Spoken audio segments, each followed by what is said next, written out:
Now, I've seen a lot of people asking or discussing or trying to figure out what exactly was it about Season 3 of The Mandalorian that felt so off or just not as good as previous seasons. How did this series go from almost universally loved and praised in Season 2 to considered pretty average by many in Season 3? And to begin to maybe answer that question, let's briefly compare a couple of episodes that came out late in each of these past two seasons. Episodes that came right before or shortly before the season finales, and could very much be considered sort of setup for or direct lead into those finales.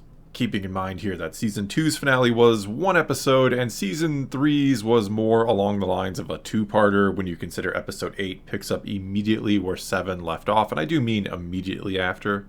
And so the episodes that we're going to compare are the 7th episode of Season 2, the one called The Believer, and the 6th episode of Season 3 called Guns for Hire. And right away, one rather interesting thing these episodes have in common is they both have a rather famous cameo or cameos, with The Believer bringing in, or bringing back after first appearing in Season 1, Bill Burr to play the character of Miggs Mayfeld. And the Season 3 episode brought in Jack Black, Lizzo, and Christopher Lloyd and jammed them all into one episode. And though Christopher Lloyd's character, that being Commissioner Hellgate, was more or less just kind of there, being neither anything profoundly interesting nor bad enough to truly stick out or be jarring, Jack Black's character, Captain Bombardier, felt a lot like, well, he felt a lot like nearly every other character Jack Black has ever played, to the point where it pretty much just felt like Jack Black in Star Wars. As for Lizzo, well, honestly, I'm not overly familiar with her, so I personally wasn't jarred at all by her simply being in there and playing the Duchess. But I will say her acting certainly left something to be desired, and there wasn't a whole lot to her character, or much chemistry between her and Jack Black's character. She was just kind of there and forgettable and offered virtually nothing to the story. The thing I remember most about her was knighting Grogu for helping her cheat at a game. But anyway, almost this entire episode offers very little to the overall story. It's mainly Din Djarin and Bo-Katan going around and solving a mystery together that will have no bearing on anything else. And though sure, you could argue it shows how well the two work with each other, and many sort of theorized this was the beginning of some sort of relationship between the two, that it was setting up co-leadership of Mandalore or something along those lines. Not to mention we even have Din pledging himself to her in the episode that follows this one. Anyway, yes, episode 6 did show that the two characters, Bo and Din, had a complementary set of skills and that they could and did work well together. I actually did, past tense, appreciate that about the episode and thought it might just all have some relevancy later on, or soon enough. Maybe even a lot if the season did indeed end with them working together to accomplish something big and important, and maybe even, on some level, them ending up together. And for a few solid moments there during the finale, it really felt like episode 6 was going to have been at least somewhat important as the two, or should I say 3, Grogu was there too, as they all fought side by side against Gideon in his Dark Trooper armor. This is where I thought they were going to showcase just how important that time together was from back in episode 6, how important that newfound level of cooperation and understanding of each other was going to be, as they fought together, not only against the show's main antagonist for 3 long seasons, that being Gideon, but someone that had been relentlessly after Din Djarin and Grogu for so long, someone they had every reason to hate and want to kill, and who Bo-Katan also had every reason to hate and want to kill after Gideon, betrayed her after she'd given him the Darksaber in order to save her people, and he went ahead and killed them anyway. I really thought this is when they'd not only get their triumphant moment together that would solidify some sort of, again, relationship potentially, but a moment they'd personally been waiting for a long time, and that we, the audience, had been waiting for a long time. But nope, Axe Wolves crashes a ship into the base and kills Gideon and robs them and us of any and all of that. Or maybe it was just a clone of Gideon, as many have theorized, because, I don't know, that would at least explain why they, Bo and Din, weren't the ones to kill him. Because it wasn't actually him, and maybe they're saving that moment for later on, for reasons. I don't know, at this point, it just feels like Gideon's time should be up. I don't really take him seriously anymore.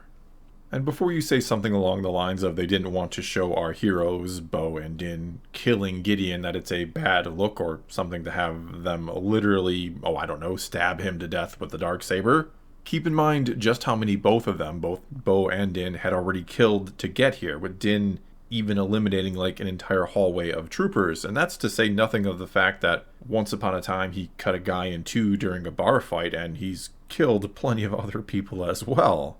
And so basically what I'm saying here is, why have an entire episode devoted to showing Bo and Din coming together right before the finale, only to have them not do anything with it in the end? Heck, the season ending even has these two separated, and it's implied Din Djarin is moving on from anything and everything to do with the other Mandalorians. And speaking of the end, you might point out that at the end of the 6th episode of Season 3, we get the fight between Axe and Bo-Katan, the fight she wins to take back over leadership, and afterwards Din gives her the Darksaber. So you see, the whole episode did have a point.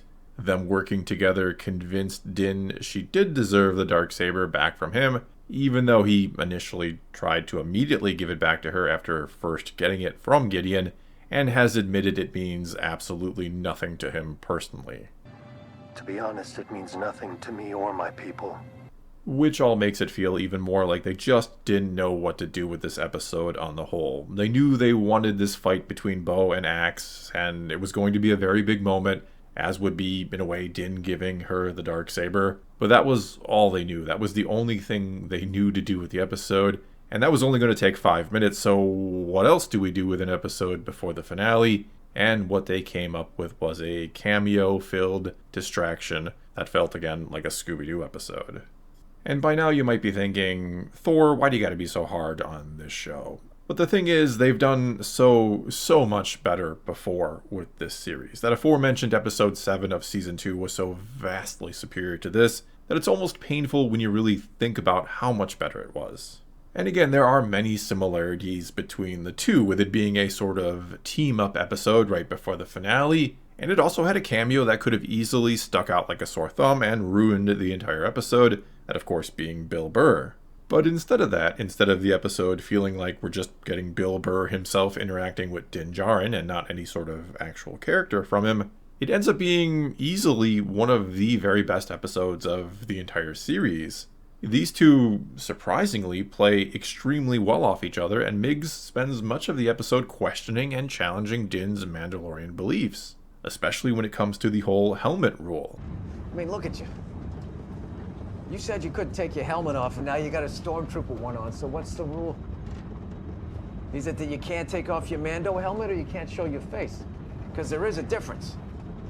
He'll even point out how they're not all that different, which at first doesn't seem to make any sense, but will later on when Miggs confronts his former superior Imperial officer, in what is arguably one of the best scenes in all of Star Wars, not to mention amazingly acted by all parties involved.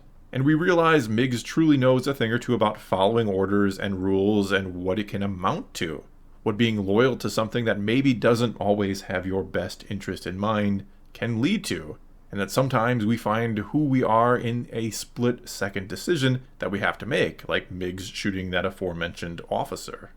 Din also, after bending that helmet rule all episode, a rule that has really, in a sense, kept him separated to a degree from Grogu, he also has to make a split-second decision to either take the helmet off in the hopes of finding where Grogu is, or keep it on and adhere to the creed. He can either follow what he's devoted his whole life to, or, in a sense, potentially devote his life to something or someone else, to Grogu. And he, of course, removes the helmet, which is, for me, the moment he officially adopts Grogu. He makes his choice there and then about what is most important to him in his life. And thus we didn't really need the adoption scene at the end of Season 3 or in the finale. Instead, this single action in Season 2 explains how he feels about Grogu more than any words ever could, which is reiterated in the Season 2 finale when he shows his face to Grogu for the first time, and leads us to believe this is a turning point for the character and how he views the creed. But alas, that never really goes anywhere in Season 3, despite plenty of opportunities to do so. And so, in my opinion, just looking at these two episodes that come at key moments in their respective seasons right before the finale, it really begins to explain what went wrong with Season 3. That being that it lacked the meaning, cohesiveness, performances, and emotions of that previous season.